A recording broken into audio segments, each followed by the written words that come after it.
Bonjour mesdames. Bonjour. Je suis très contente d'avoir aujourd'hui cette conversation kaléidoscope avec vous. Donc, elle prend place dans un travail qu'on a commencé avec l'ODC sur les cadres dirigeants. Donc, on a ensemble, en groupe, fait des entretiens, une trentaine d'entretiens. Ensuite, on a fait un séminaire à partir de ces entretiens. Et puis, de cette masse de données, de témoignages, on a fait une analyse qui sera publiée prochainement, dans laquelle on a peut-être extrait un certain nombre de thématiques qui sont des thèmes de débat ou de réflexion dans le cadre de l'ODC. Donc aujourd'hui, la conversation, elle va porter sur ce que pourrait appeler peut-être un style dans la manière de faire, puisque au cours de nos entretiens, on a bien vu que diriger, être dirigeant, c'était un métier à part entière. Donc, est-ce qu'il peut y avoir un style, une manière de faire à soi? Quels en sont les fondements et quels en sont les déterminants? Et est-ce qu'être une femme peut faire une différence dans le style? Et puis, on parlera aussi des risques du métier qu'on pourrait appeler risques professionnels. Pour commencer, Sylvie Joseph, donc actuellement présidente de l'ODC. Sylvie, tu es administratrice de société et tu as été dirigeante, membre de COMEX dans des grands groupes français, privés ou publics. Et Nathalie Mény, donc tu es actuellement administratrice de société. Tu as aussi été dirigeante, membre de COMEX dans des grands groupes ou responsable d'ETI. Et tu es aujourd'hui, c'est toi qui nous diras quel est le bon terme, consultante, conseillère, accompagnatrice de dirigeants. Donc, voilà, je vais commencer à vous poser des questions pour lancer la conversation. Ce qui m'a paru intéressant à vous entendre dans les entretiens qu'on a pu avoir auparavant, c'est que peut-être il est possible pour un dirigeant d'avoir un style à lui.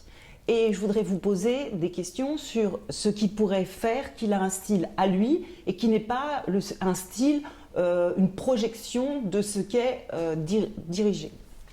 Alors je voudrais vous poser des questions à la fois sur les fondements de ce qui pourrait être une manière de faire. Il me semble que dans les fondements de l'autorité du dirigeant, il y a la responsabilité. Et ma première question, elle va aller à Nathalie. Est-ce que cette responsabilité du dirigeant, elle peut être étendue, dans votre expérience, au-delà de ce qui est la responsabilité des résultats de l'entreprise, à la responsabilité sociale, le fait humain, les relations sociales? Et dans ce cadre, quelle peut être la place du dialogue social et de la conflictualité? Voilà. Et puis Sylvie, n'hésite pas à rebondir sur ce premier fondement qui est l'étendue de la responsabilité telle qu'on le ressent dans sa propre expérience. Alors, peut-être pour commencer, les domaines de responsabilité qu'on projette ou qu'on a envie de vivre ou de faire vivre. Qu'on soit dirigeant exécutif ou non exécutif, donc administratrice ou en exercice exécutif, qu'on soit cadre dirigeant et pas forcément, je dirais, dirigeant une entité autonome, je pense qu'il y a trois, en tout cas me concernant, il y a toujours eu trois domaines dans lesquels ma responsabilité était toujours liée. Il y a évidemment la responsabilité économique, tu l'as cité, pouvoir remplir mon contrat économique pour la pérennité de l'entité, en fait, hein, c'est le premier domaine. Mais pour moi, il y a deux autres choses qui sont intimement liées. Le domaine de la responsabilité sociale. Qu'est-ce que je mets derrière ça? Je mets prendre soin des gens qui travaillent, alors déjà à l'intérieur de l'entreprise, mais même plus largement, qui sont fédérés dans l'écosystème. Parce que sans eux, la pérennité de l'entreprise ne peut pas être assurée, et réciproquement. Et puis le troisième terrain, qui prend des couleurs un peu différentes, et je ne suis pas sûre que je l'aurais nommé de la même manière à travers mes âges, on va dire, je mettrais ça dans un grand terme éthique, c'est-à-dire une façon de se comporter qui soit conforme à l'idée que je me fais tout simplement de la relation, même au-delà du dirigeant. Donc ça, c'est pour poser les choses. Ce que je pense différent dans la manière dans un style de management plus moderne, un peu moins descendant, ce qui fait la différence sur ces trois notions, c'est pas qu'on les a plus ou moins. On peut les avoir de manière plus ou moins incarnée ou plus ou moins selon son expérience, etc. Mais c'est plutôt, comment dirais-je, la manière de les faire émerger, de les interpeller. L'écueil pour moi du dirigeant classique ou un peu cliché autoritaire, c'est d'asséner ça en descendant comme un sachant, comme presque un donneur de leçons. Et là, ça va, pour moi, ça va confire, ça va pas libérer, ça va plutôt, comment dirais-je, encastrer les gens dans la performance économique, voilà.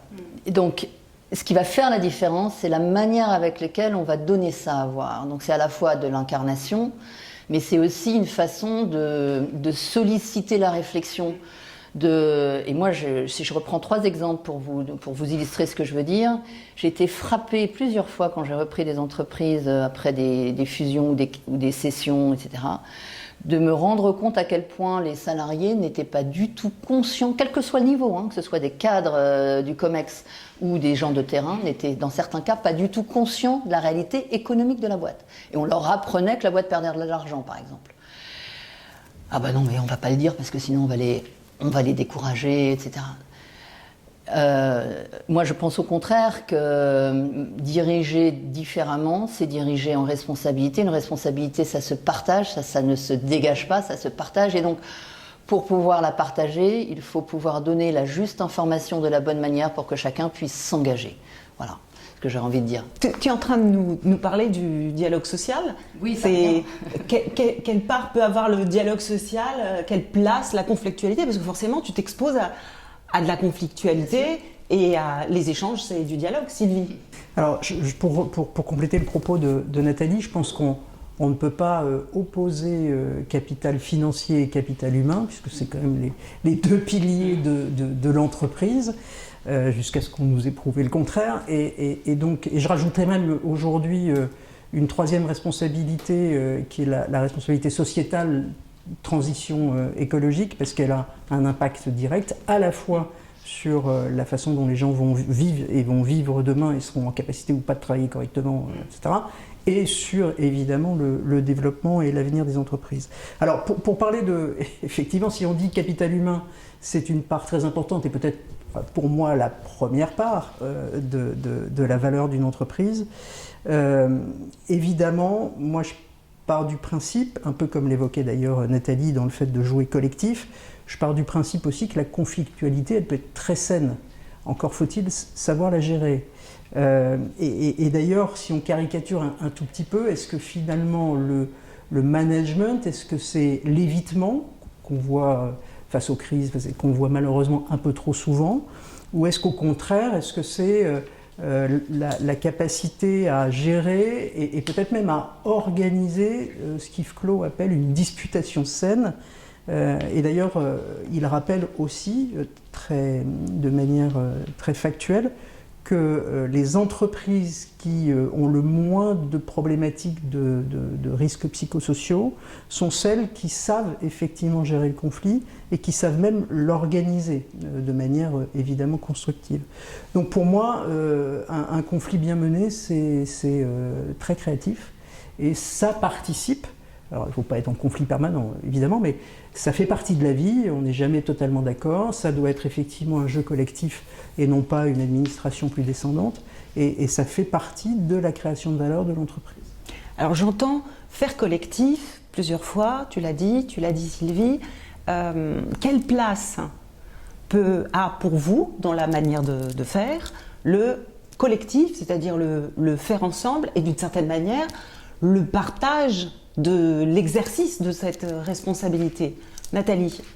Oui, alors je vais poursuivre sur ce que dit Sylvie et je vais venir à ta question, mais moi j'aime pas parler de conflit, enfin moi j'aime bien le mot confrontation, c'est-à-dire créer un espace où on peut s'exprimer et confronter des points de vue.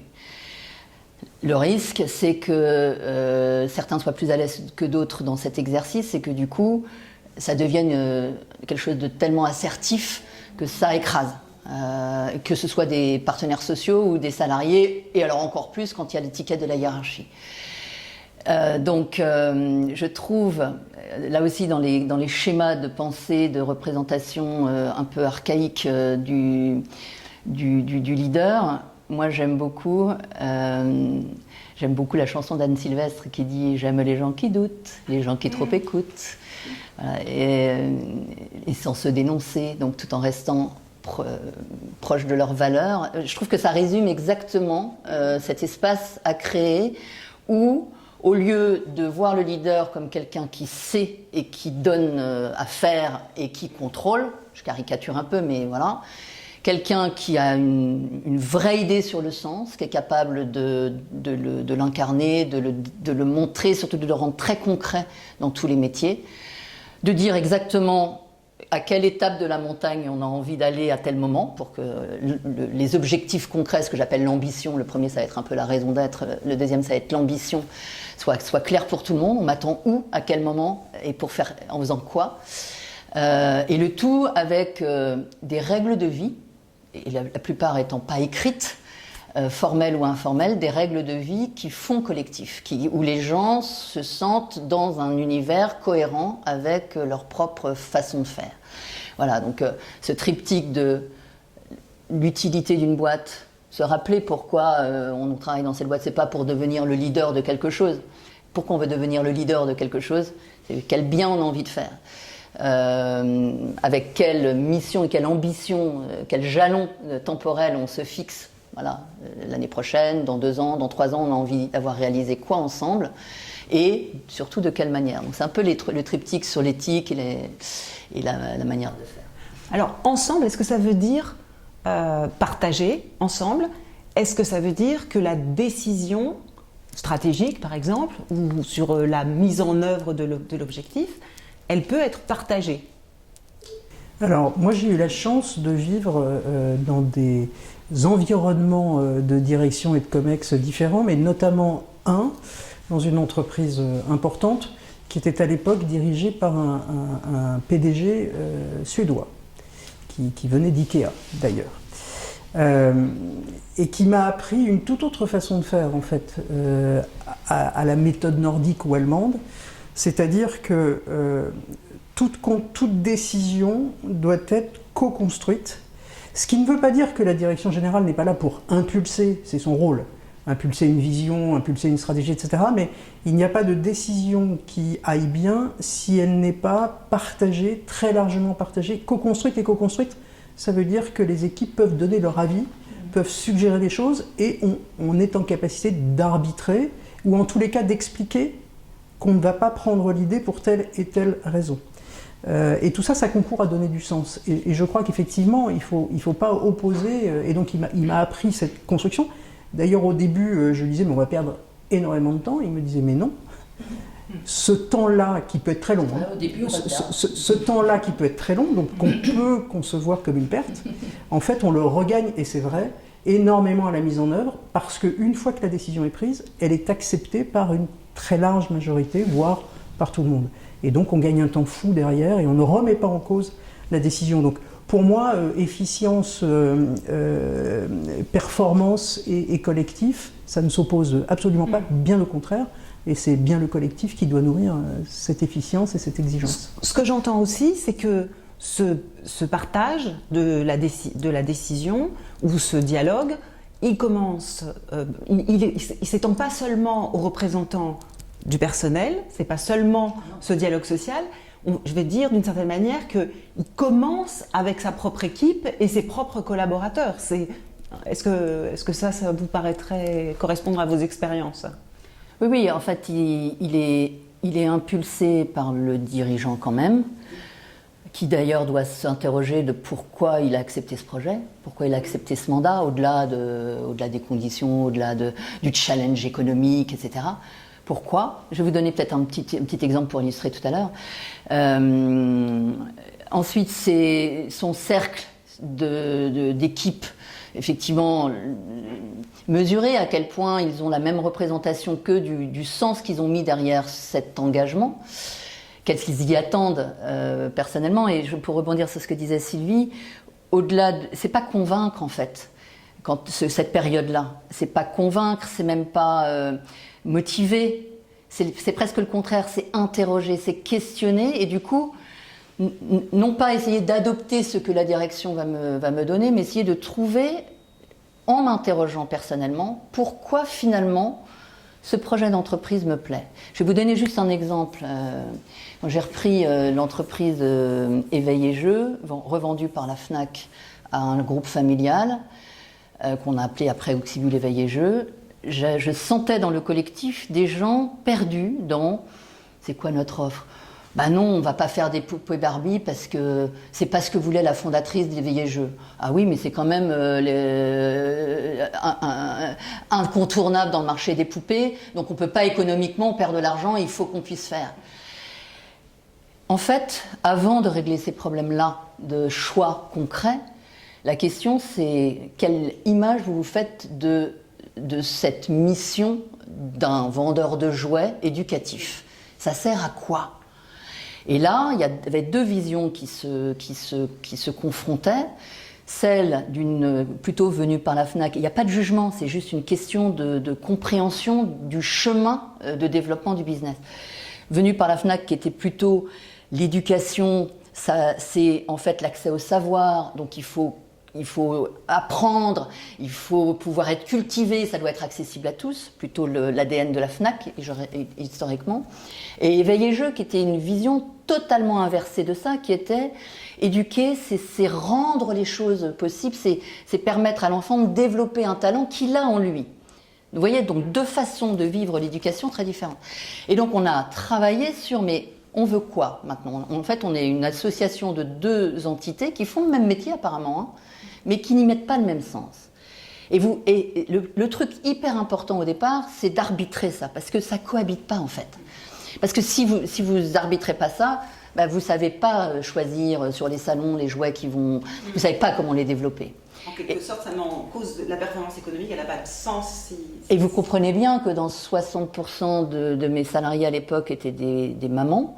Évidemment, ça résonne sur leur propre modèle de maman. Et donc, on a fini en travaillant ensemble. Alors, moi, j'avais une idée que on avait plus d'ADN en termes à la fois de ce qu'était ce collectif et puis de positionnement sur le marché. On avait plus de possibilités, mais ça rejoignait aussi mes valeurs personnelles, de voir que l'éducation, pour moi, c'est avant tout permettre de faire grandir. Bon. Et on a du coup mis un sens qu'on appelait une raison d'être maintenant, on ne l'appelait pas comme ça à l'époque, encourager chaque enfant à devenir le meilleur de ce qu'il est par l'éveil et le jeu. Et ça a tout changé. Et je rejoins ce que disait Sylvie, du jour où on a clarifié ça, j'ai des acheteurs qui revenaient du salon du jouet de Nuremberg. L'année d'avant, c'était « il n'y a rien cette année, il n'y a pas d'innovation, qu'est-ce qu'on va faire à Noël, c'est une horreur ». Le jour où on a eu ça... Alors que pour moi, c'était un salon où il y avait autant de trucs. Hein. On a vu plein de trucs. C'est génial, on va faire une super saison. Voilà, c'est juste pour illustrer. Et en fait, on n'a pas l'habitude dans les boîtes d'interroger, mais y compris des personnes au plus près des opérations, hein, le merchandiseur dans l'entrepôt, etc., sur c'est quoi sa représentation de l'éducation. Parce que je peux vous dire qu'après, quand les équipes travaillent, elles sont fières de contribuer à ça si non seulement on les a fait réfléchir à ça et qu'elles l'ont conscientisé, mais qu'en plus la boîte le démontre dans ce qu'elle fait. Et si on voulait être logique jusqu'au bout, je pense qu'il faudrait qu'on revoie dans les entreprises nos façons de rémunérer les collectifs, les parties variables, qui sont souvent malheureusement très individualisées, et la partie collective est un espèce de collectif d'entreprise sur la performance financière de l'entreprise au sens large, qui ne concerne finalement pas tout le monde, parce qu'on n'a pas la main, la plupart n'ont pas la main dessus, alors qu'on devrait beaucoup plus rémunérer collectivement en variable les collectifs de travail qui ont quelque chose à faire dans ce sens général, mais qui peuvent maîtriser effectivement leur petit destin à leur échelle. Voilà. Alors j'attrape quelque chose dans ce que tu viens de dire et dans ce que vient de dire Nathalie. D'une part, j'entends que la manière dont on est soi-même, ça correspondait à ma manière de voir les choses, tu dis, et de ton côté, peut-être les limites à la capacité de faire, m'interroge sur les déterminants de cette manière de faire personnelle que vous décrivez, où vous dessinez quelque chose qui est à vous, qui est votre méthode. Il me semble qu'il y a un certain nombre de déterminants qui vont rendre possible ou non l'émergence de cette manière de faire personnelle. Alors j'en vois 3, et puis je ne sais pas, on va peut-être commencer par Nathalie.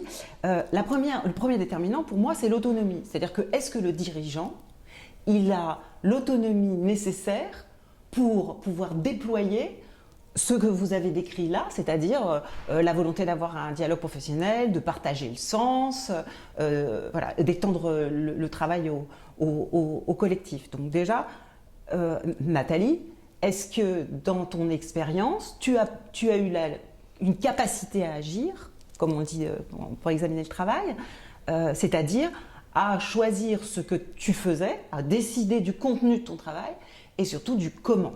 Parce qu'on a une représentation quand même sur les grands groupes en particulier, où les objectifs arrivent un peu tout près, donc tu ne les choisis pas, et même la manière de les atteindre peut être prescrite. Donc est-ce que tu as connu cette autonomie? Pour moi, on ne peut pas être dirigeant si on n'a pas ces deux choses-là. Sinon, on est exécutant, c'est pas pareil. Et je dirais même qu'au-delà du dirigeant, même un collaborateur doit pouvoir avoir aussi cette marge de manœuvre là-dedans. Je pousse le sujet jusqu'au bout. Donc, qu'on me dise quoi faire et comment le faire, à des moments de ma carrière, ça m'a été super utile. Je veux dire, ça a été parfois très utile qu'un de mes patrons, quand je démarrais dans une nouvelle entreprise, dont je ne connaissais pas forcément les cultures, quand j'acceptais un métier avec des champs un peu complémentaires que je n'avais jamais exercés, le fait d'avoir un patron ou des pairs qui me donnent, qui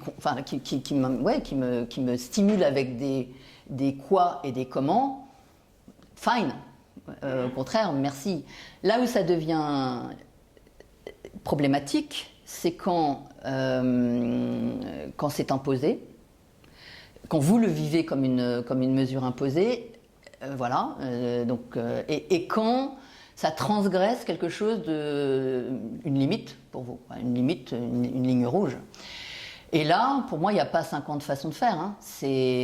Alors, ce qui est compliqué dans ces situations, c'est que c'est rarement un grand soir, cette limite. C'est souvent une somme de petits désalignements. T'aurais dû te séparer de telle ou telle personne, t'aurais dû... Bon, et c'est un peu la grenouille dans l'eau tiède, hein, de comprendre quand est-ce que là, il y a trop de faisceaux convergents qui font dire que non, je ne peux pas endosser ça. Et là, je dis non. Et là, dire stop, c'est soit on démissionne, soit... enfin, en tout cas, on met fin. Avant de démissionner, il faut d'abord essayer d'agir selon la façon dont on... Voilà. Après, ce que je voudrais juste rajouter, c'est que pour pouvoir faire ça, qu'on soit homme ou femme, il faut d'abord gagner une forme de légitimité. Alors, elle est plus ou moins remplie à la base par ce que vous dégagez. Peut-être que de temps en temps, le fait d'être une femme est peut-être une représentation dans certains collectifs qui peut être pénalisant. Mais même sans ça, homme ou femme, il faut d'abord avoir sa légitimité. Et dans une entreprise, c'est avant tout quand même les résultats économiques. Parce que s'il n'y a pas les résultats économiques, il n'y a pas la suite.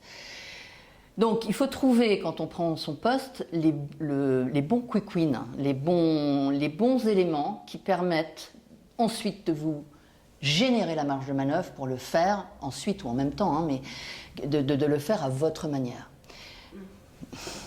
Donc, alors je prends un exemple un peu provocant. Tu as dit que tu avais eu la responsabilité d'entreprise qui était en difficulté, dont même les salariés ignoraient qu'elle était dans une mauvaise situation économique. Et il y avait, finalement, ce que te demandait, c'était de rétablir les résultats. Est-ce que tu t'es senti le choix ou qu'en fait, cet objectif-là, il est tellement astreignant qu'à part la restructuration et le plan social, tu n'avais plus de voie à choisir? Alors, quand on prend ce poste, on apprécie les choses d'abord, donc c'est à ce moment-là aussi qu'on questionne, c'est quoi le vrai problème, etc. Et j'ai vu, dans mon parcours, il y a des fois où le diagnostic qu'on m'a présenté, que ce soit plusieurs fois, hein, le diagnostic qu'on m'a présenté, soit établi par les dirigeants en place, soit établi par des consultants, voilà, était pas du tout le bon. Et ça, je le découvre quelques mois après la prise de poste.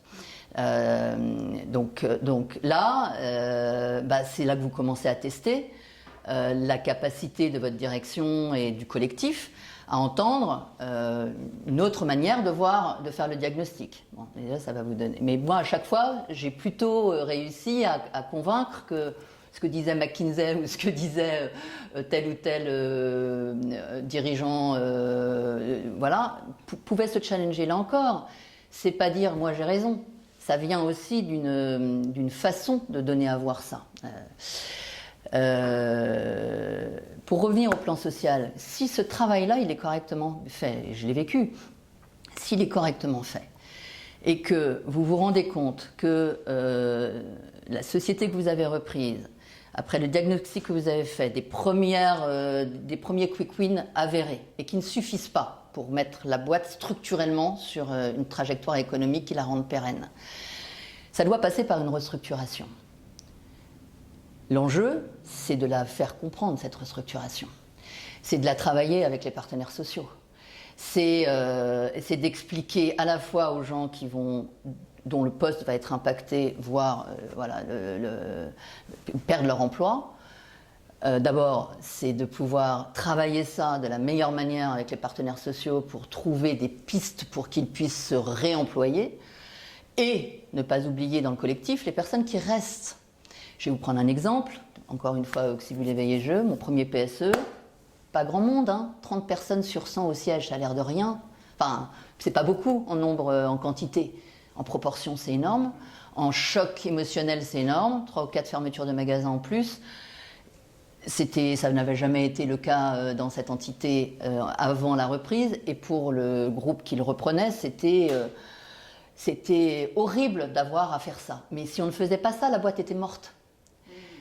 Donc, on a travaillé d'abord avec mon équipe pour qu'ils puissent assumer ce geste difficile, qu'ils puissent donner du sens et y compris personnellement être capables de le porter. On a travaillé ensuite avec nos partenaires sociaux sur les différentes options et notamment d'accompagnement. Et je pense qu'une de mes plus grosses fiertés, c'est d'avoir eu un accord à l'unanimité favorable de mes partenaires sociaux sur cette restructuration, parce qu'il y avait un accompagnement. Et un accord écrit de la directe de Nanterre qui était à l'époque... voilà. Bon... Voilà, et c'est marrant. La trace que ça vous laisse, c'est ok, j'ai été obligée de le faire. C'est un moment difficile, vraiment qui vous empêche de dormir, etc. C'est des moments difficiles, mais c'est des moments où vous vous dites, finalement la marque est toujours là, et les 30 personnes en question, j'ai mis toutes les conditions, y compris avant qu'elles ne partent de l'entreprise, hein, d'ailleurs, hein, parce que la responsabilité du corps social, c'est l'employabilité de ces équipes, y compris en dehors de la boîte, même quand tout va bien. Hein. Voilà, c'est de se dire, j'ai essayé de faire en sorte que cette manière de transformer l'entreprise, pour les gens qui restent comme pour les gens qui en sont sortis, que ce soit des gens à l'intérieur ou des fournisseurs ou des prestataires, etc., ça se fasse dans le respect et un maximum sans casser l'histoire de la relation. Alors Sylvie, je voudrais ajouter alors, cette question. Est-ce que tu as connu l'autonomie ou la suggestion dans les groupes où tu as été dirigeante? Et est-ce qu'on peut être en désaccord quand on est dirigeant dans un grand groupe?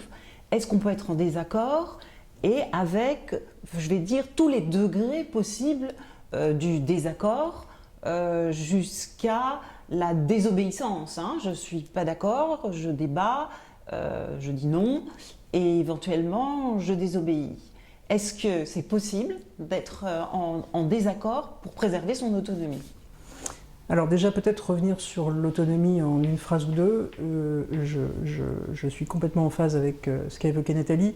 Je rajouterais simplement que l'autonomie, c'est évidemment une obligation pour un dirigeant, sinon ça n'a pas beaucoup de sens, mais ça se crée. Et ça se crée par un rapport de confiance, parce que s'il n'y a pas cette confiance problématique, tant avec l'actionnaire ou les actionnaires quels qu'ils soient, que le collectif de travail et les partenaires sociaux, bien évidemment. Donc ça, c'est un préalable. Alors après, effectivement, est-ce qu'on peut être en désaccord? Oui, ça arrive, c'est même assez fréquent. Alors il y a des degrés de désaccord, évidemment, ne serait-ce que sur des visions, des stratégies, etc., et la manière d'y arriver. Moi, je crois que, et ce que disait un peu Nathalie tout à l'heure, finalement, je l'exprimerai comme ça, dans le métier de dirigeant, il y a une forte proportion de dialogue, tant avec les actionnaires qu'avec le collectif de travail et qu'avec l'environnement, c'est-à-dire les banquiers, etc. etc. Il ne faut pas les oublier, ceux-là, c'est important. C'est donc beaucoup de dialogue et c'est beaucoup de négociations. Donc finalement, c'est très proche de ce que font les partenaires sociaux, parce que c'est dans leur... Finalement, on n'est pas très loin. C'est pour ça que j'y reviendrai d'ailleurs tout à l'heure peut-être sur le fait d'être les deux à la fois. Mais pour répondre à la problématique du désaccord jusqu'à la désobéissance, alors honnêtement, évidemment on peut être en désaccord, évidemment il faut le dire, évidemment il faut expliquer pourquoi, surtout avec ses actionnaires, avec son collectif aussi, mais c'est souvent avec les actionnaires que ça pose débat, ou les dirigeants de holding, enfin bref. Donc après, il faut être effectivement dans la conviction et l'influence pour essayer de faire comprendre que ce que l'on porte, et surtout si on a le collectif derrière, c'est plutôt la voie à suivre. Maintenant, quand on est en profond désaccord, désobéir, c'est compliqué. Franchement, c'est compliqué parce que d'abord, vous avez des risques juridiques, quand même, il ne faut pas l'oublier. Et puis, vous mettez tout le monde en porte-à-faux, y compris votre collectif de travail. Et moi, je ne suggérerais pas d'aller jusqu'à la désobéissance, l'expression du profond désaccord, et à un moment donné, il faut trouver une solution. Donc là, soit on est en capacité, peut-être faut-il le faire bien plus tôt d'ailleurs, d'avoir des recours à des techniques comme du coaching ou comme de la médiation, qu'on n'utilise absolument pas ou très peu en France, et je pense que ou trop tard. Et donc on est dans le conflit effectivement ouvert et la violence, alors qu'on pourrait apaiser beaucoup plus les choses avec ces techniques-là, et les dirigeants y ont très peu recours et sont en général pas du tout formés. Donc moi, si j'ai une recommandation à faire, c'est formez-vous à la médiation et au coaching, franchement, et ayez recours avec des professionnels, ayez recours à ces techniques parce que ça désamorce beaucoup de choses. Mais donc pour revenir à la désobéissance, non. Et moi j'ai été confronté 2 fois, alors plutôt pour des sujets de valeurs, mais de désaccords stratégiques dans le deuxième, enfin dans les 2 cas d'ailleurs aussi. Dans le premier cas, j'ai choisi de partir. Dans le deuxième cas, j'ai pas eu le temps de choisir. On m'a fait partir, mais ça m'a soulagé. Enfin, je veux dire, quelque part, de toute façon, il y avait plus de... On était au bout de l'histoire. Voilà. Alors, quelle est la place dans cette autonomie qui se construit, si j'ai bien compris, qui se défend, qui se travaille? Quelle est la place est-ce que vous avez une méthode, des principes, des valeurs? Qu'est-ce qui compte pour soutenir votre style à vous et persister dans votre propre style? De toute façon, on est ce qu'on est. Et on est le produit d'où on vient, franchement. La formation a d'ailleurs un rôle là-dedans, mais pas que. on arrive à des responsabilités. Alors souvent d'ailleurs on ne le choisit pas forcément. Moi je suis arrivé à des responsabilités dirigeantes dans un moment pas du tout choisi, très jeune et dans des conditions dramatiques, puisque ça faisait suite à un décès, bref, du dirigeant en question. Vous êtes dans le bain et vous apprenez en marchant, hein, objectivement, parce que quoi qu'on dise, on apprend beaucoup de choses dans les écoles de management, mais probablement pas à manager. Donc le management, ça s'acquiert, parce que c'est pas inné, ça s'acquiert, même si vous pouvez avoir quelques qualités, ça s'acquiert sur le tas. Encore faut-il effectivement être formé au dialogue, au questionnement, comme le disait très justement Nathalie, à la négociation, etc. Et ça pour le coup, les écoles forment à ça. Et puis à l'analyse, et à la structuration de sa pensée, à la communication, enfin bref, voilà. Donc effectivement, on est ce qu'on est et on fait avec ce qu'on est. Maintenant, moi j'insisterai sur un point qui m'a énormément servi, c'est que, et qu'on n'apprend pas non plus dans les écoles de management, c'est la connaissance de soi.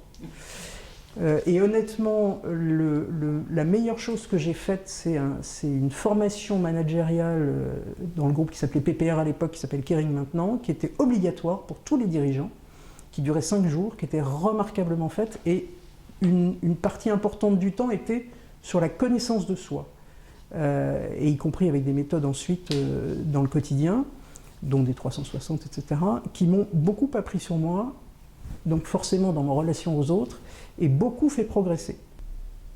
Nathalie, est-ce que c'est parce que tu pratiques cet apprentissage de la réflexivité, est-ce que c'est pas une base, un fondamental du dirigeant? Oui, je pense qu'on apprend en marchant, comme dit Sylvie. Si j'essaye de regarder les erreurs et où est-ce que j'étais bien, où est-ce que j'étais mal, je trouve que je le représenterais comme une balance entre une forte assertivité contagieuse qui se nourrit de l'analyse, de ce qu'on sait déjà, voilà, et un fort doute qui permet du coup de questionner, d'aller chercher l'autre et de co-construire en fait. Ça s'exerce.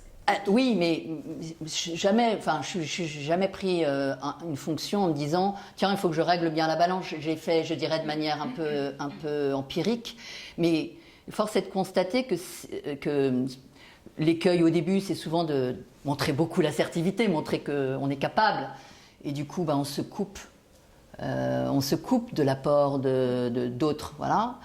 Ou de montrer, parce que vraiment on doute, là c'est la merde, il y a le Covid, il y a une crise qu'on n'avait pas du tout pu voir, et là on montre trop de fragilité, on va aussi déstabiliser les équipes. Donc c'est trouver cette balance, savoir l'exercer dans les bonnes instances, dans l'informel et dans le formel, peut-être de le doser de manière un peu différente selon les personnes, parce qu'il y en a qui sont beaucoup plus...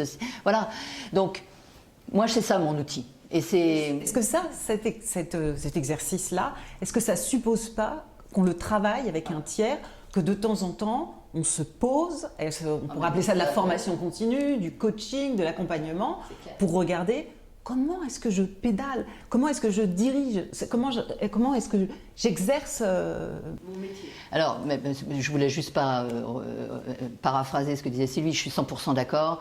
Je trouve que les outils... D'abord, il faut comprendre qui on est et comment on fonctionne.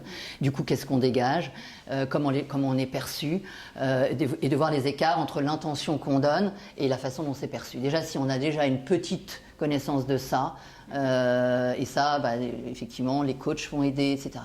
Moi, il se trouve que je pense que j'ai une école qui m'a beaucoup aidée en parallèle de mes fonctions professionnelles. Pareil, toi tu parlais d'une épreuve de la vie quand tu t'es retrouvée dirigeante. Moi, il se trouve qu'assez tôt, j'ai été impliquée dans une association de patients bénévoles pour des raisons aussi personnelles touchant ma famille et ma fille en particulier. Devenir présidente d'une association de patients de malades, vous êtes en permanence confronté à cet équilibre entre le sachant qu'est le médecin et le malade qui doit, comment dirais-je, surmonter le côté, qui doit devenir acteur de son parcours de soins.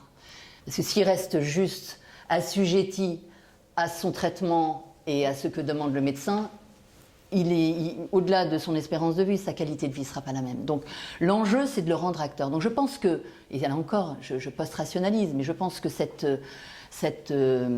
expérience aux côtés des malades pour qu'ils trouvent cette posture, y compris dans des moments, voilà, donc ça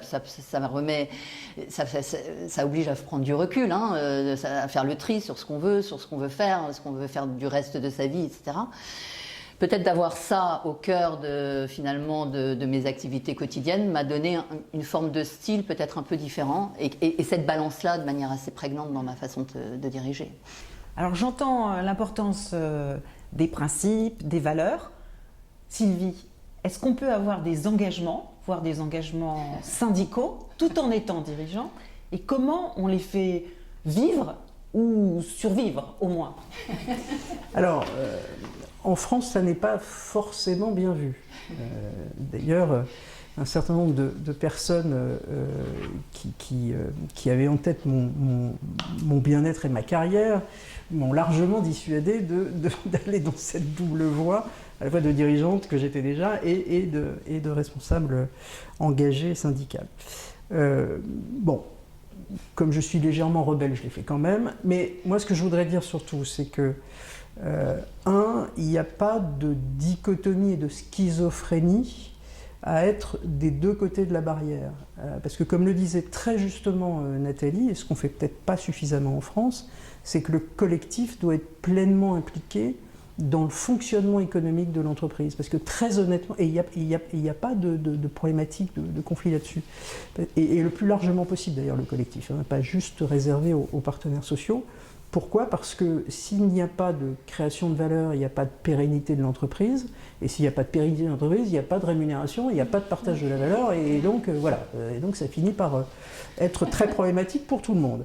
Donc je pense qu'on a éminemment le même objectif. Et en plus, c'est d'autant moins schizophrène que moi j'ai toujours raisonné par rapport à la loyauté vis-à-vis de l'objet social et la mission de l'entreprise et sa stratégie, quand elle me paraissait effectivement stratégie bonne, donc bonne, c'est-à-dire qui permet de pérenniser, et que ça, et pas du tout dans une loyauté vis-à-vis d'individus dirigeants ou représentants de fonds d'investissement ou je sais pas quoi. Donc, et j'ai dû l'expliquer à certains. J'ai dû l'expliquer que c'était pas leur personne à laquelle j'étais loyal, mais bien à l'objet social et au destin du collectif. Et auquel cas, j'avais donc exactement les mêmes ambitions et visions. Donc il n'y a pas de sujet. Et je terminerai par dire que si nous avions un peu plus de cadres au sens large et de dirigeants, pourquoi pas, impliqués dans une logique de construction syndicale, je pense que notre dialogue social en France se porterait beaucoup mieux. D'ailleurs, pour rebondir, plusieurs fois, moi j'ai constaté dans les entreprises que j'ai dirigées que mes élus étaient peu formés à préparer une restructuration, peu formés à apprécier en fait les éléments de la stratégie, non pas pour les remettre en question, mais pour les apprécier. Enfin, et du coup, moi je les ai invités à la fois à se former, voire même à se faire aider, parce que c'est beaucoup plus facile de construire avec des partenaires sociaux qui ont un minimum de connaissances et de compréhension. Sinon, c'est une représentation seulement. Mais la vraie question, là, tu touches du doigt, et en plus tu parles d'une ETI, la vraie question aussi, c'est la capacité aujourd'hui, qui n'existe pas, hein, pour des raisons ne serait-ce que numériques de capital humain des syndicats, mais d'aller beaucoup plus profondément dans le tissu des ETI-PME. Le syndicalisme est aujourd'hui, de représentation, est plutôt un sujet de grands groupes et de public. Et ça pose une vraie question, hein, justement de ces limites-là. Et alors, cet engagement, donc qu'on entend bien, et on entend qu'il infuse ta manière d'être comme dirigeante, est-ce qu'il a pu te conduire à des conflits de valeurs? Et ça me conduit à vous demander si ce conflit, par exemple, c'est pas la première difficulté qu'on peut rencontrer quand on est dirigeant, la plus importante, je veux dire, dans les risques du métier. Est-ce que c'est pas ces valeurs personnelles, ces engagements, ces principes personnels qui percutent le travail et finalement les limites de son autonomie, là où on peut plus faire à sa manière? Moi, j'ai l'habitude de dire que je vois 3 grands risques aux dirigeants. Le risque de l'isolement, le risque de ce que j'appelle du dirigeant hors sol, c'est-à-dire la toute-puissance, la croyance de la toute-puissance. Et puis le dernier, c'est celui que tu évoques, c'est le risque de désalignement. Sur le dernier, ce que je peux constater, y compris dans ce que j'ai pu vivre, c'est qu'il rend malade, le dernier, si on ne coupe pas suffisamment vite, si on reste trop la grenouille dans l'eau tiède. Le premier, l'isolement, c'est plutôt de la souffrance. Enfin voilà, c'est de la position de repli, c'est du mal-être. Et le deuxième, c'est souvent une chute assez brutale parce que quand on s'est coupé de tous ses signaux faibles, quand on s'est coupé de sa base, parce que ça y est, on est en réussite, on a eu la nomination, on a les résultats et qu'on oublie d'entretenir ce dialogue et cette intuition en allant sur le terrain. J'ai vu des dirigeants et vraiment des personnes très compétentes, mais se couper de leur base et de se couper de leurs compétences. Et pour le coup, la chute peut être très dure et un peu du mal à s'en remettre après. Mais... Oui, on l'a effectivement vécu, notamment dans une aventure commune. Mais c'est vrai que l'isolement et le côté hors sol, c'est peut être dramatique et c'est le fait souvent. Alors d'un phénomène de crise, bien sûr, parce que quand tout va bien, ça se voit moins, mais c'est le fait d'être entouré et mal entouré de gens qui vous disent ce que vous avez envie d'entendre. Et ça, c'est terrible pour un dirigeant. C'est absolument terrible. C'est pour ça qu'il ne faut jamais se couper de sa base et jamais se couper de ses responsables. C'est l'isolement volontaire. Voilà. Et de ses réseaux hors de la boîte. Et de ses réseaux hors de la boîte et de ses réseaux de partenaires sociaux. Il faut avoir ces capteurs sociaux au plus près du terrain pour avoir la vérité. Et se faire sa propre opinion. Alors, je rejoins Nathalie sur le fait que le désalignement, c'est le pire, parce que effectivement, ce que moi j'appellerais le conflit de valeurs. Oui, c'est ça. Ça rend effectivement malade. Moi, je l'ai dit tout à l'heure, à 2 reprises, j'étais pas du tout engagé à l'époque, j'étais trop jeune pour ça. J'étais pas engagé syndicalement, mais néanmoins, il y a un moment donné où, par rapport à mon éthique personnelle, à mes valeurs personnelles, la représentation que j'en avais dans l'entreprise, je me suis plus du tout senti en phase. Et j'ai essayé de convaincre que, effectivement, ce que je prenais était la bonne direction, sans succès. Et donc, à ce moment-là, il faut savoir rendre les armes. Je pense que c'est pas grave. Enfin, il faut pouvoir l'expliquer. Mais est-ce qu'on peut se rendre malade ? Bien sûr. Bien sûr. Et beaucoup de patrons se rendent. Alors, soit sont malades en burn-out, etc. Et d'ailleurs, dans les petites et moyennes entreprises, parce qu'il y a une charge et parce qu'il y a un isolement et une solitude profonde. Et c'est là où il faut faut vraiment s'entourer. Et la gouvernance est là aussi pour ça, parce que souvent les petites et moyennes entreprises ne pensent pas du tout à des conseils d'administration ou des boards qui mettent quelques personnes éclairées autour d'eux. Et c'est dommage, parce que c'est extrêmement précieux de pouvoir s'appuyer et prendre du recul avec d'autres. Mais effectivement, le conflit de valeurs, il rend malade aussi, bien sûr, et il ne faut pas aller jusque-là. Il faut savoir reconnaître ses symptômes. Alors justement, confronté à ce risque par exemple, qui est certainement le plus prégnant peut-être dans ce métier, vous diriez quelles ont été vos défenses, vos soutiens, vos manières de faire, vos ressources. Voilà, Nathalie. Alors d'abord le détecter, c'est-à-dire écouter les signaux de son corps. La perte de sommeil, la perte de poids, enfin chacun a ses symptômes. Mais souvent, on est tellement pris dans le truc qu'on ne les voit même pas. Donc là, c'est bien d'avoir les premières ressources, c'est la famille, les amis qui vont vous dire « Attends, je ne te reconnais plus là, tu ne m'écoutes pas. » Voilà, donc ça c'est les premières choses. Les deuxièmes ressources, bon, moi dans mon cas, il n'y avait plus de patron pour m'aider dans ce problème. Donc c'était bien. Pourquoi je suis restée jusqu'au bout? Parce que je voulais terminer le projet que j'avais construit avec l'équipe jusqu'à un carve-out, et donc ça a duré plus longtemps que ce que j'aurais voulu. Donc peut-être.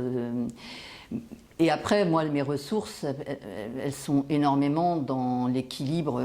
Si vous voulez retrouver un minimum de clairvoyance, commencer déjà par le bien-être physique, savoir se reconnecter, pour moi, c'est le sport, la nature et l'art. Hein. Donc, quand vous commencez à vous dire j'ai plus le temps d'aller au théâtre, j'ai plus le temps de, waouh, c'est que tu ne prends pas le temps, c'est pas pareil.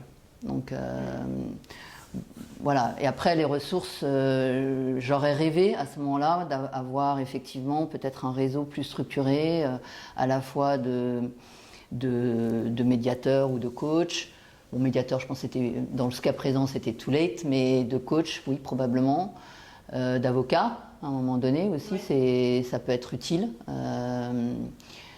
Voilà, et puis de père dirigeant, pour le coup, père PAI et PAIR, parce que tout le monde est forcément confronté plus ou moins profondément à ce type de situation, donc l'expérience est utile.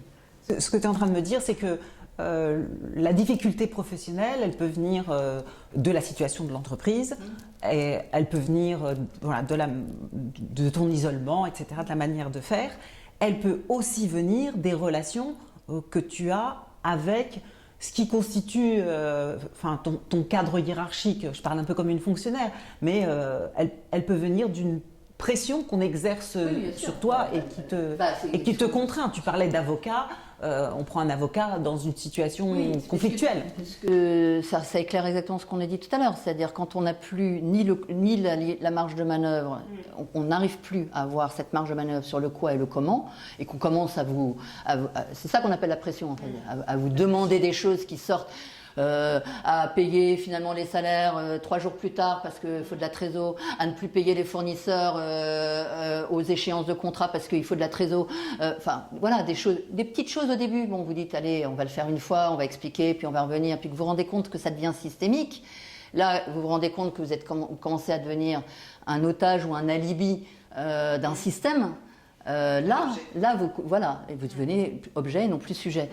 Et c'est là que moi, ça a été terminé. Donc là, il y a une limite. Voilà. Sylvie. Alors moi, j'ai, en termes de ressources, évidemment, la famille proche, en général le conjoint, moi, ça m'a beaucoup aidé. J'ai aussi, pendant une grosse vingtaine d'années, cheminé par choix avec un club de pairs, de dirigeants cadres supérieurs, qui est resté relativement stable, donc ça permettait de bien se connaître et d'être très en confiance, et donc de pouvoir livrer des préoccupations, des problèmes, etc., les uns et les autres, et de se faire un peu de co-développement, et en tous les cas de s'aider, et ça m'a beaucoup servi, y compris à prendre du recul. Un petit regret peut-être, puisque depuis 20 ans de cheminement syndical, très peu, voire pas de dirigeants n'ont le réflexe de se tourner vers les syndicats. Mais je pense aussi parce que, alors à la fois il y a l'image du syndicalisme qui n'est pas là pour défendre les patrons, mais aussi parce qu'il n'existe pas, à ma connaissance, d'entité qui soit spécifiquement faite pour les accueillir et pour les accompagner, tout en les comprenant. C'est peut-être un message. C'est peut-être un message. Oui. Voilà. Et je rajouterais peut-être une chose, peut-être ceci expliquant cela. Autant on a beaucoup d'offres, beaucoup de sensibilité à former les managers, aux pratiques managériales, etc. Autant reconnaître qu'un collectif de conseils d'administration ou de COMEX pourrait investir un peu de temps à se connaître, à travailler différemment, à re-questionner leur manière de faire, à échanger sur les manières dont ils sont perçus. Quand j'ai pu le faire, c'était extrêmement vertueux, et ça donne derrière une force à l'équipe qui est unique. Ça en fait une équipe. Ça fait, voilà. Mais je trouve que c'est pas du tout un réflexe en France. Je trouve que c'est le grand angle mort du management et de. À commencer par le collectif de direction. Ouais, de code de direction, parce que D'accord. souvent, en fait, moi je me souviens, il y avait une phrase d'ailleurs de mes partenaires sociaux quand j'ai repris Monoprix Online, qui me disait, j'avais fait mes 100 jours d'écoute, hein, absolument, et puis j'avais ressorti un verbatim qui était. Vous savez, ce COMEX là, c'est comme une association un syndic de copropriété. Chacun défend son lot. Ok. Ben voilà, et malheureusement, on rencontre ça beaucoup plus fréquemment finalement dans les COMEX, CODIR et conseils, pour des raisons différentes, que dans les équipes en dessous. Et si ça existe là, forcément, ça le reproduit plus tard dans les équipes. Alors, je ne suis pas tout à fait d'accord avec toi sur cette question de est-ce qu'il y a des syndicats qui sont dans la capacité d'accueillir des difficultés professionnelles propres aux dirigeants, puisque j'ai moi-même été permanente dans un syndicat de cadres dirigeants de la fonction publique hospitalière. Donc voilà, il peut y avoir des structures qui parfois sont expressément faites. Cependant, je suis d'accord qu'il reste difficile aux dirigeants, ça reste pour lui une démarche difficile que d'aller porter ses difficultés professionnelles et pas seulement ses droits, c'est question de droits, mais ses difficultés professionnelles devant un tiers syndical, comme si en fait le syndicat était juste là pour défendre son statut et les droits, mais pas aborder la question des difficultés professionnelles. Voilà. Mais c'est un autre sujet. Je voudrais, on peut finir cette conversation sur un sujet qui n'en est peut-être pas un, mais ça vous allez me dire. Est-ce que le fait d'être une femme dirigeante a pu changer quelque chose pour vous, à la fois dans l'exercice professionnel? Est-ce que vous avez pu avoir l'impression de devoir plus prouver tout le temps, à la fois vos compétences, vos résultats? Voilà. Déjà, est-ce que vous vous êtes senti peut-être traité différemment? Et puis peut-être une deuxième question, c'est que est-ce que cette différence, parce que ça en constituait une, surtout pour notre génération, peut-être plus qu'aujourd'hui, est-ce que cette différence, finalement, vous a pas pu vous inspirer, comme toute différence, un style de management particulier? Alors j'entends différence, j'ai été très enthousiasmée par la lecture de Norbert Alter, L'éloge de la différence, où il a identifié un certain nombre de différences, de managers, de dirigeants différents, soit de par leur handicap, soit de par leur origine sociale, soit de par leur genre, soit de par leur identité sexuelle.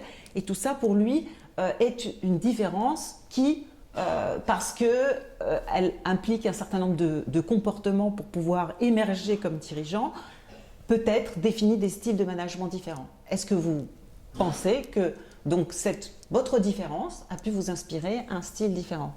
Alors peut-être Nathalie, sur est-ce que tu t'es sentie peut-être différemment traitée, en tout cas ayant un exercice professionnel particulier? Alors c'est difficile de répondre à cette question parce que moi je cumulais pas mal de différences, notamment quand j'ai commencé à être vraiment dirigeant. Je prenais un poste de directeur d'achat pour cadre dirigeant, où je cumulais le fait non seulement d'être la première, j'ai souvent été la première femme, voilà, que ce soit dans les endroits où je suis passée. Première femme à accéder à ce poste, mais au-delà de ça, ça veut dire que le poste était convoité par des gens qui avaient le parcours, qui avaient l'expérience, qui étaient reconnus jusqu'à présent pour prétendre à ce poste, et j'avais pas du tout conscience que je leur avais mangé leur fromage, hein, voilà, on va dire ça comme ça. Je cumulais aussi une différence où c'était la première fois que l'entreprise s'ouvrait à des profils qui n'avaient pas été montés par le système, donc encore plus, c'est un rat extérieur qui est venu manger le fromage. Voilà, donc... Et tu étais une femme. Et en plus que je suis une femme. Donc, qu'est-ce que ça a généré? quand je parlais de cet équilibre, j'ai pas renoncé à l'idée de manager à ma manière. Ça, j'ai pas renoncé. En revanche, pour pouvoir le faire, il faut d'abord faire ses preuves. D'abord commencer par avoir un certain nombre de résultats sur des choses où vous êtes attendu et pouvoir, avec humilité mais fermeté, dire « Ok, le contrat est rempli ». Ça vous permet ensuite de dire « Ok, ben on va orchestrer les négociations nationales avec les fournisseurs d'une autre manière que ce qu'on faisait avant, etc. etc. » Ça, c'est le monde un peu idéal du bisounours. La vraie chose, quand j'ai pris conscience bien après, c'est que quand même, quand vous mettez le focus sur des choses importantes comme ça, sur la relation fournisseur, enfin des choses ou la manière de travailler. Je vais prendre un exemple. J'ai été la première à l'époque chez Carrefour à demander un contrat de travail pour une cadre en temps partiel. Ça n'existait pas et c'était interdit. C'était interdit parce que vous comprenez, les magasins déjà ils bossent à fond, donc on va pas avoir quelqu'un du siège qui va avoir un contrat à temps partiel. J'avais une jeune femme qui était très bonne, qui avait un enfant à charge. Elle dit je veux pouvoir voir mon fils qui a besoin de moi, qui a 8 ans, et je veux mercredi. Donc j'ai fait un 4/5e. Mais alors moi, c'était une évidence, quoi, hein. Un 4/5e, un poste d'achat, ça se spectre, hein, tu vas prendre un peu moins de dossiers, enfin, ça se configure. Donc avec l'aide à l'époque de quelqu'un aux ressources humaines plutôt moderne, on l'a fait. Mais donc là, typiquement, là, je vais prendre le risque et je ne vais pas hésiter à le faire. Mais le prix à payer de ça, c'est que quand j'ai quitté cette entreprise des années après, que j'ai regardé mon placard, je racontais souvent ça, et que je regardais ça par rapport au placard de ma boîte d'avant, je n'avais que des costumes pantalons dans les tons allant du gris au bleu marine et au marron, avec col roulé. Tout ça pour dire que quand même, sans que j'en ai vraiment conscience, j'ai mis le focus, donc j'ai essayé de me mettre dans le système, dans la couleur du système pour ne pas donner prise à cette petite phrase qu'on me disait de temps en temps. Ah, t'as mis une jupe, t'as quelque chose à demander à ton patron. Voilà. Et mine de rien, et c'est là que j'ai pris conscience, mais quand même, je me suis laissé dicter finalement mon costume. Voilà. Ouais. Bon, alors finalement, si c'est que le costume et que ça ne change pas votre manière de faire, c'est pas très grave, mais quand même, voilà, ça en dit long. Alors Sylvie, est-ce que tu dirais que toi aussi, tu as fait du cumul de différences en devenant très jeune, dirigeante, venant d'une grande école, dirigeante et extrêmement jeune, à l'insu de ton plein gré, enfin de manière très, très inattendue. Est-ce que tu dirais que ces différences, elles ont pu avoir une influence sur ton style de management, ta manière de faire? C'est certain. En plus, moi, je n'ai jamais posé ma condition de femme parce que j'ai toujours considéré que j'étais un être humain avant tout et que je n'ai jamais fait mystère de mon orientation sexuelle, donc qui se traduit dans mes vêtements. D'ailleurs, j'assume complètement, moi, depuis toujours, mes chemises à fleurs et mes jeans, etc. et la façon dont j'avais envie de m'habiller. En plus, je déteste les uniformes. On me l'a quelquefois fait remarquer, que je n'étais pas tout à fait dans le ton, mais bon. Donc voilà, c'était important pour moi parce que c'était confortable pour moi et donc évidemment ça se voyait. Alors j'ai effectivement un profil iconoclaste, ça m'a d'ailleurs été rappelé lors de mon pot de départ en retraite, mais gentiment, en me disant que finalement ça pouvait être riche. Alors moi j'ai eu aussi la chance quand même, à part la première fois où ça a été à l'insu de mon plein gré et dans des conditions difficiles, tout le reste du temps j'ai plutôt été chassée, donc demandée. Voilà, c'est très différent la manière dont vous arrivez. Donc a priori, ce que j'étais ne posait pas problème puisqu'on était venu me chercher sur le principe. Après, c'est dans les relations au long cours que ça peut quelquefois se dégrader. Mais, donc j'ai en revanche, je pense, développé, et on me l'a souvent dit d'ailleurs, une très forte capacité d'adaptation. Donc je m'adaptais très vite dans des écosystèmes très différents et très nouveaux. Et évidemment, je suis hypersensible à la diversité. Et moi, je pars du principe, pour l'avoir vécu et vu, que la différence est une vraie richesse. La diversité est une vraie richesse dans les équipes. Et que la pire des choses, c'est la consanguinité. Et d'ailleurs, excusez-moi du propos, mais la consanguinité, ça génère des tarés, hein, médicalement parlant et biologiquement parlant. Donc, il faut absolument diversifier. Et c'est une formidable richesse. Et donc moi, dans mes recrutements, j'ai toujours été très sensible à ces différences dans tous les domaines, y compris sportifs, etc., artistiques. Donc d'avoir des personnalités qui portent des choses au-delà de leur travail technique, de leur capacité technique, des compétences techniques. Et j'ai toujours fait très attention à, alors pas réussi à tous les coups, mais à éviter d'avoir des biais de jugement sur des discriminations voilà, diverses et variées. Parce personne n'est à l'abri. Hein. Donc il faut se soigner quand même en permanence là-dessus, même quand on est soi-même différent. Merci. Je suis très contente parce que je pense que cette conversation, elle donne à voir que dirigeant, c'est un métier. Voilà, je suis prête à le soutenir. C'est un travail, en tout cas, et que les dirigeants sont donc des personnes au travail avec des fondements, des valeurs. Ils sont exposés à des risques et, comme on vient d'en discuter largement, peuvent avoir un style de métier, une manière de faire, des tours de métier qui ne sont qu'à eux, comme dans un métier de menuisier par exemple. Et voilà, qu'ils ont cette marge, cette capacité à agir qui fait qu'ils peuvent avoir un style qui est à eux et qui n'est pas juste la projection d'idéologie managériale. Voilà, un mot pour finir. Je pense que nous sommes des femmes et des hommes comme les autres, finalement, avec un champ de responsabilité à un moment donné important, mais on reste des êtres humains, hein, avant tout, avec des émotions. Pouvoir agir en étant soi-même, ça suppose de savoir qui on est, ça suppose d'avoir la lucidité de ça, et du coup, de savoir s'entourer de gens qui sont justement différents de vous et complémentaires. Et c'est la performance d'un collectif et d'une entreprise, elle va être vraiment dans cette capacité à faire ça. Voilà. Merci. Merci. Merci Nathalie.